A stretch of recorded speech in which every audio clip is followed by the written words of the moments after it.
안녕하세요. H성형외과 백정환입니다. 오늘 설명드릴 내용은 코 보형물 제작에 대한 네 번째 포스팅으로요.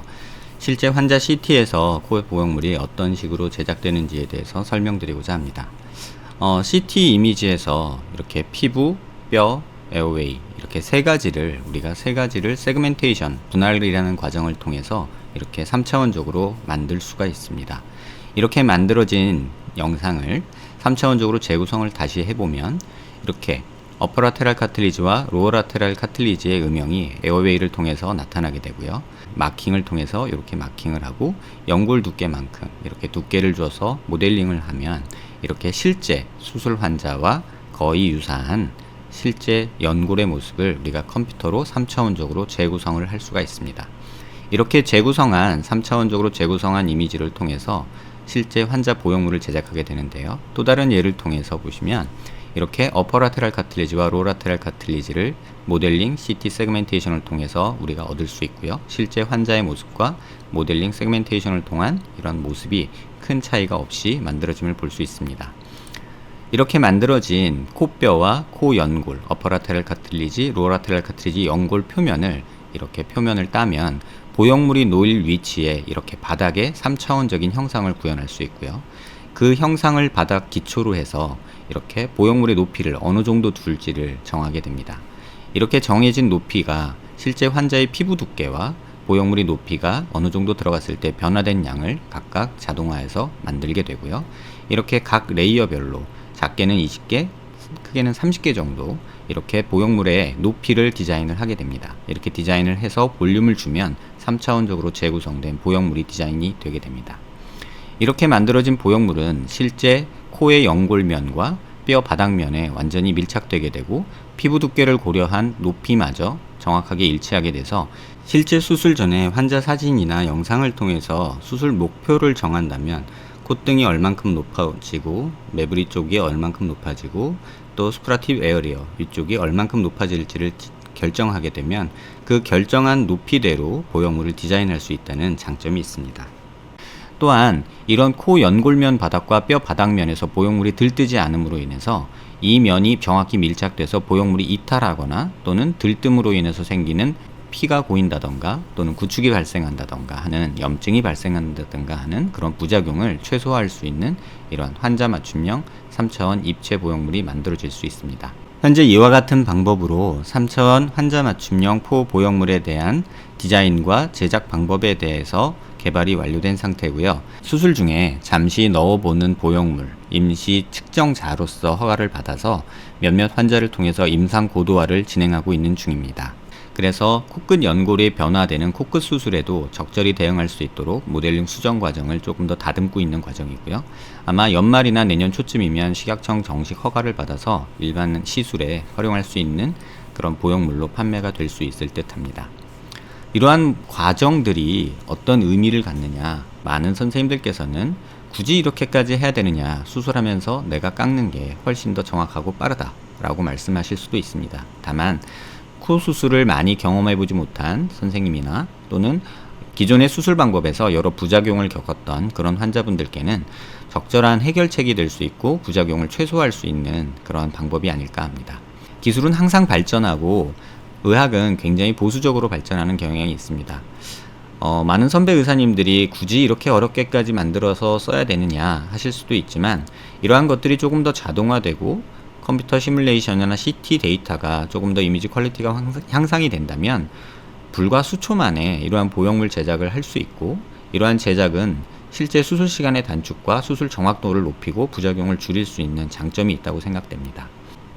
지금 현 상황에서는 조금은 많이 번거로운 수작업과 컴퓨팅 작업이 필요할 수 있습니다. 하지만 점차 이런 것들이 자동화되고 또 계측적으로 객체화된다면 수술 전에 환자분과 상의해서 만든 이러한 코 라인과 코끝의 모양을 실제 수술에 구현하기 위한 어떤 레시피가 컴퓨터 시뮬레이션을 통해서 나타나게 되고 그러면 수술 후의 모습에 대해서 환자와 의사 간의 갈등도 조금 더 줄어들고 부작용도 줄어들 수 있지 않을까 합니다. 최초 포스팅 작성 시 말씀드렸던 방망이 깎던 노인이라는 수필의 사파입니다.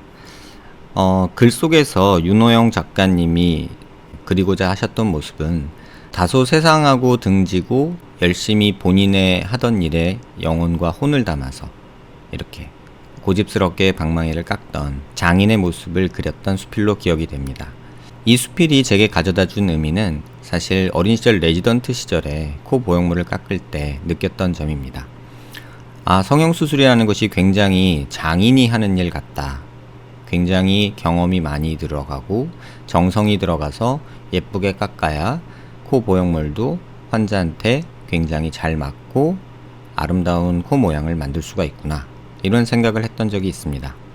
그런데 이걸 조금 더 처음 시작하는 의사 선생님이나 많은 선생님들이 시행착오를 겪지 않고 많은 오랜 경험을 가진 장인의 기술을 빨리 습득할 수는 없을까? 그런 고민이 시작되어서 생각해 본 내용을 10여 년이 지나고 이제 성형외과 의사가 돼서 이 3D 프린팅이라는 영역을 조금 공부하면서 그 가능성을 타진해 보았습니다. 과학기술이 주는 가장 큰 이점은 이러한 장인들의 경험을 축적할 수 있다는 것이고요. 그러한 축적된 경험들을 데이터화해서 저장할 수 있다는 것이고, 또 더 나아가 그 경험을 발전시킬 수 있다는 점이 아닐까 합니다. 또 그 발전된 경험을 현실 세계에서 구현하는 것도 가능해진 듯 합니다.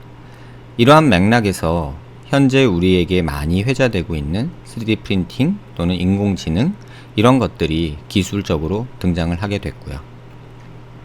지금 시점이 아마 이러한 장인의 모습, 고집스럽게 수작업으로 깎던 장인의 모습을 이제는 객체화하고 데이터화하고 분석하고 그 경험을 컴퓨터가 문명 기술이 습득하고 후세에게 전달할 수 있는 그러한 여건이 조금씩 만들어지고 있는 것은 아닌가 생각이 됩니다. 오랜 수술 경험을 가진 의사의 높은 경험치는 그 의사의 수명이 다할 때까지만 유효한 듯합니다.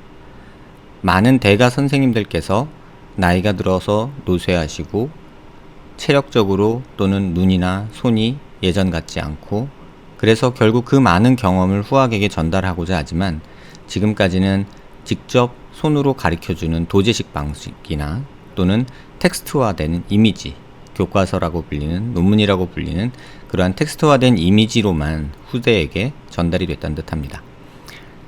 이러한 객체화된, 객관화된 경험이 인공지능이나 어떤 컴퓨팅 프로세스를 통해서 더 축적되고 더 발전되고 후대에 전달될 수 있다는 것이 지금 현 시점에서 우리가 가장 중요시 생각해야 될 부분이 아닌가 합니다.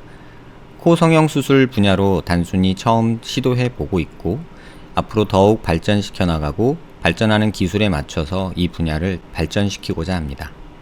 이러한 3차원 보형물, 환자 맞춤형 보형물은 어떤 정밀의료라는 새로운 패러다임에도 맞는 어떤 그런 시발점이 될 거라고 생각을 하고요.